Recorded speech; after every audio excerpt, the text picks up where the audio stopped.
di Sportcast. Nah, kali ini aku Elsa Junita Rasidi yang akan memandu Sportcast kita pada kali ini. Nah, jadi teman-teman, kita kedatangan bintang tamu, yaitu atlet. Boleh sebelumnya perkenalan diri dulu, Pak? Assalamualaikum warahmatullahi wabarakatuh. Perkenalkan, nama saya Reza. Saya atlet disabilitas dari cabang olahraga renang. Oke, baik. Jadi kan sama-sama kita tahu Abang itu dari atlet disabilitas renang nih, Bang. Iya. Nah, kalau boleh tahu, Abang disabilitas ini dari lahir atau gimana nih, Bang, ceritanya? Boleh diceritain? Saya disabilitas itu bukan dari lahir. Pada tahun 2013 saya kecelakaan dan kemudian singkat ceritanya saya harus kehilangan kaki kanan saya setelah diamputasi. Oke. Kalau boleh tahu, Bang, dari tahun berapa sih Abang jadi atlet renang? Sedikit cerita dari saya.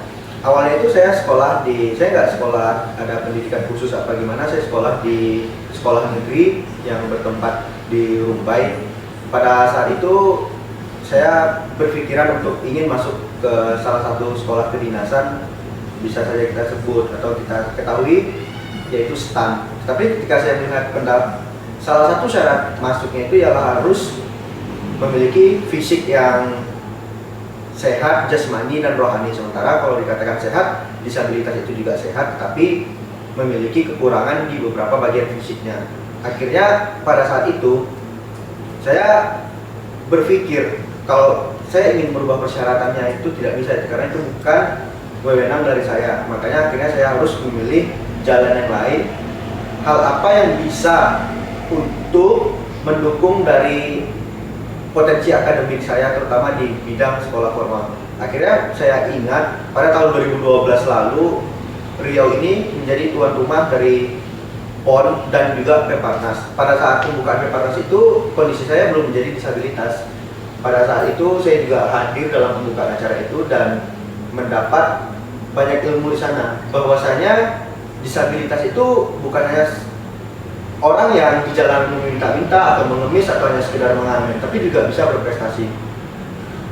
Singkat cerita, pada tahun 2013 saya kecelakaan, pada tahun 2015 saya diamputasi dan saya harus bisa menyandang bahwa saya ini disabilitas.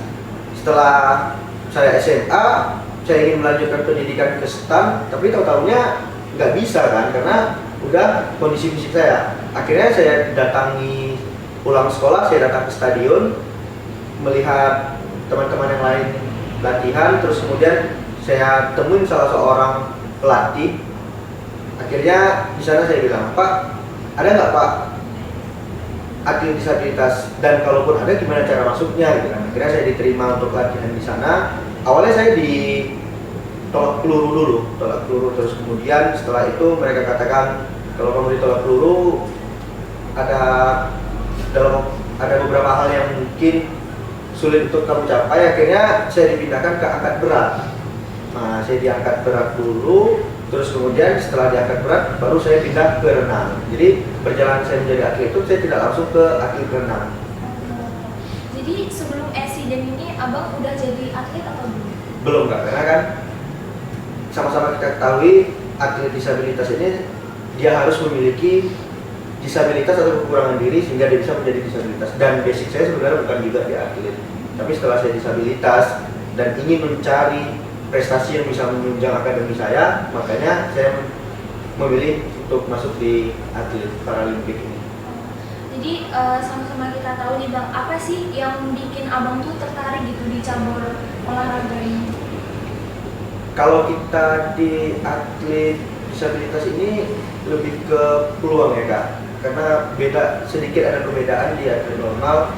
Kalau kita di atlet Paralimpik ini lebih ke peluang. Dengan kondisi fisik kita saat ini, olahraga apa yang kita bisa lakukan dan klasifikasi mana yang bisa kita dapatkan, terus kemudian setelah itu kira-kira persaingan di cabur itu gimana gitu. Kalau dikatakan di renang, karena pada saat di olahraga angkat berat dulu, postur saya bahasanya tidak kurang cocok lah, karena mereka katakan tangan saya panjang, jadi saya itu cocoknya di atletik atau di renang, makanya saya memilih untuk di renang saat ini. Nah, boleh nggak sih Bang diceritain untuk apa aja sih latihan-latihan rutin yang selama ini Abang jalani? Kalau latihan rutin itu, saya kan udah pindah 3 kali cabur ya Kak. Pertama itu dari atletik, terus kemudian itu pindah lagi ke angkat berat. Kalau di atletik itu saya nggak lama, hanya sebentar, kira-kira beberapa hari saja. Karena untuk menentukan apakah saya cocok di atletik apa enggak gitu kan. Ternyata dapat tawaran saya di angkat berat. Akhirnya di angkat berat saya latihan. Di situ memang benar harus bisa ngatur waktu. Karena kan kita sama-sama tahu ketika kita tingkat SMA itu jam sekolah kita itu full day dari jam 7 sampai jam 4. Dari jam 7 sampai jam 4. Jadi ketika pagi saya datang ke stadion itu sekitaran jam setengah 6 sampai jam 6, terus kemudian latihan sampai jam 8, bahkan sampai jam 10 saya udah harus masuk sekolah. Setelah itu pulang sekolah saya latihan lagi. Pulang sekolah kira-kira jam 4 sampai jam 6, bahkan setengah 7 saya latihan. Terus kemudian jadi kalau di waktu latihan itu 2 kali sehari. Karena pada masa itu juga sambil sekolah kan Kak, sekolah SMA pada itu. Kan kita sama-sama tahu nih Bang, Abang udah lama banget menekuni cabang olahraga ini. Nah, untuk kejuaraan apa aja sih Bang, kejuaraan yang udah Abang raih itu semua ini? Kalau di angkat berat kemarin pada tahun 2017, alhamdulillah saya diberi kesempatan untuk memperkuat Indonesia, membuat nama Indonesia di ajang Asian Youth Para Games di Dubai untuk tingkat Asia.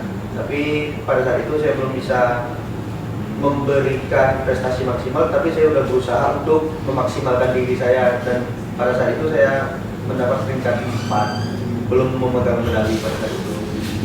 Nah, kalau mungkin kan Abang udah banyak ikut kompetisi gitu kan, pasti ada pengalaman baik atau buruknya. Boleh nggak sih Bang diceritain apa aja sih pengalaman baik ataupun buruk selama Bang mengikuti kompetisi? Kalau dikatakan pengalaman baik itu ya tentunya bagaimanapun kita pasti kita memiliki primordialis ya, rasa cinta kita terhadap tanah kelahiran, maupun apalagi kalau kita udah bisa memegang ataupun dipercaya untuk membawa nama Indonesia, jadi rasanya itu ada sesuatu hal yang luar biasa di dalam diri kita.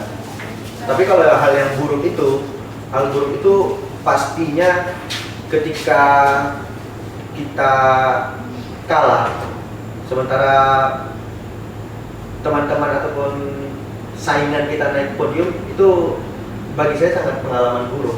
Karena rasanya ketika itu kita mau menangis darah ataupun gimana, itu bisa dikatakan penyesalan yang sangat menyesal, karena udah final kita harus melihat mereka itu mengibarkan bendera negaranya ataupun provinsi ataupun kabupaten kota mereka, dan kita hanya bisa melihat mereka berdiri di podium.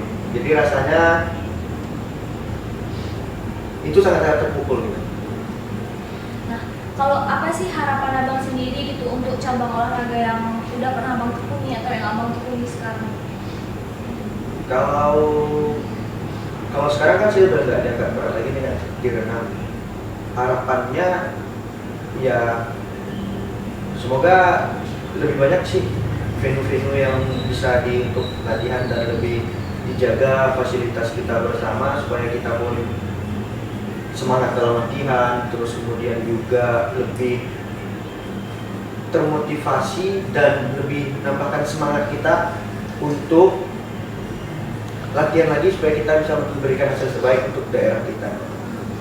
Terutama kan kalau kita di Pekanbaru ini nggak terlalu banyak kolam yang panjang, terus kemudian paling hanya sekitar 25 meter atau 30 meter, sedangkan standar pertandingan itu 50 meter.